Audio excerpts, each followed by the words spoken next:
नमस्कार. आज मी तुम्हाला असा एक हेल्दी आणि कुरकुरीत नाश्ता दाखवणार आहे, जो माझ्या घरी इतका आवडला की एकदा बनवल्यावर पुन्हा पुन्हा मागणी आली.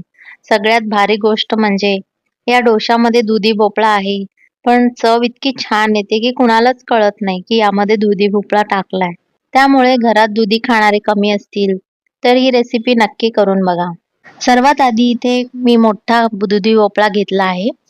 कोवळा मिळाला तर तुम्हाला बिया काढायची गरज नाहीये. हा माझा कोवळा मिळाला नाहीये. हा जाडसरच आहे. याची साल काढून घेऊया आणि याला कापून याच्या बिया मी काढून घेते आणि याचे छोटे-छोटे तुकडे करून मिक्सरच्या जारमध्ये घालून थोडं पाणी घालून याची एक फाईन अशी प्युरी बनवून घ्यायची. आता एका मोठ्या भांड्यात हे दुधी भोपळ्याची प्युरी, त्यामध्ये 1 कप तांदळाचं पीठ म्हणजे 1 मोठी वाटी तांदळाचं पीठ, अर्धी वाटी रवा आणि चवीनुसार मीठ घाला. आता त्यामध्ये 2 वाट्या इतकं पाणी घाला आणि मिक्स करा.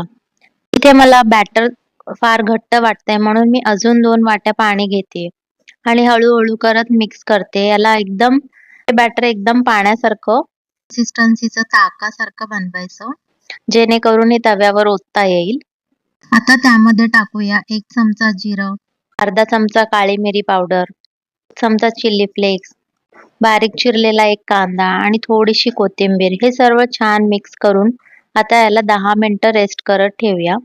जोपर्यंत बॅटर रेस्ट होते तोपर्यंत आपण एक इथे नारळाची चटणी बनवूया. ही एकदम मस्त लागते या डोशांसोबत. एका मिक्सर जारमध्ये नारळाचे थोडे तुकडे म्हणजे एक अख्खा नारळ त्याचा अर्धा भाग घेतला मी इथे. त्याचे छोटे-छोटे काप करून घेतले आणि त्यामध्ये थोडं मीठ, 2-3 मिरच्या, थोडे फुटाण्याचे म्हणजे जी डाळ असते फुटाण्याची ती टाकलं, थोडी कोथिंबीर आणि थोडे लसणाच्या पाकळ्या आणि थोडं पाणी घालून व्यवस्थित ही चटणी ग्राइंड करून घ्या. आता या चटणीला चव वाढवण्यासाठी एक तडका त्याच्यावर देऊया. तेलामध्ये 1 चमचा मोहरी, 1 काश्मीरी लाल मिरची, थोडं कढीपत्ता हे सर्व याची फोडणी या चटणीवर ओता आणि मिक्स करा. आता दुसरीकडे आपला बॅटर सेट झालेला आहे. एकदा व्यवस्थित मिक्स करून घ्या. जर तुम्हाला इथे तुम्हाला वाटलं की बॅटर घट्ट झालंय, तर अजून थोडं तुम्ही पाणी घालू शकता. मला इथे गरज नाही वाटते म्हणून मी नाही टाकलं आहे. म्हणजे 1 कप तांदळाच्या पिठाला इथे मी एकूण 4 वाट्या पाणी वापरलेलं आहे.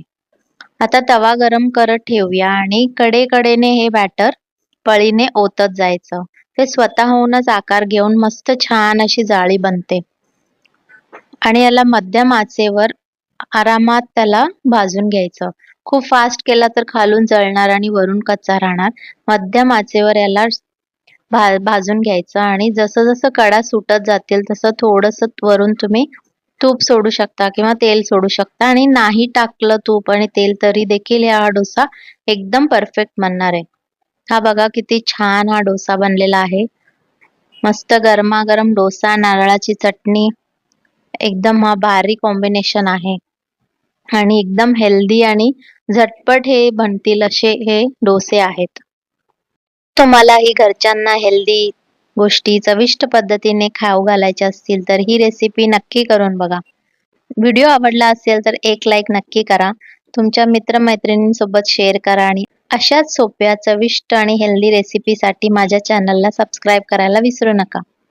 पुन्हा भेटूया एका नवीन रेसिपी सोबत. तोपर्यंत आनंदाने स्वयंपाक करा आणि छान छान खा. Thank you.